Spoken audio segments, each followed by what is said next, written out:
So a few members will contribute, then we'll do what he wants us to do. The member for Singishu. Thank you, Honorable Speaker, for this opportunity to contribute to this nominations debate. First, I want to go on record to put this clearly. I support the candidature and the approval of the Honorable Hannah Wendot Cheptumo, but with just a rider that we request her to apologize to the women of Kenya, because that is indeed a very, very careless statement. There is nothing wrong with making a mistake, but you can correct it by following it with an apology.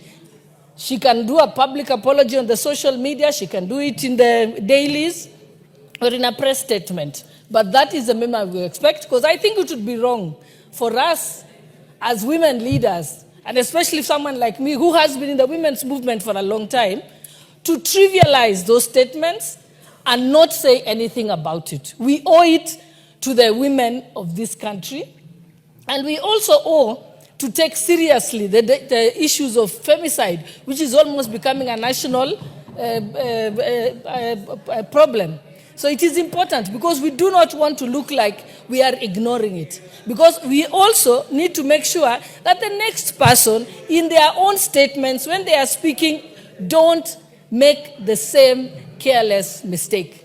So yes, I support her approval, and I also support that of Honorable Ruku, who has been my desk mate there while he was in Bunge. I also approve that. And even as I say this, the Honorable Wendot Cheptumo is somebody personally known to me.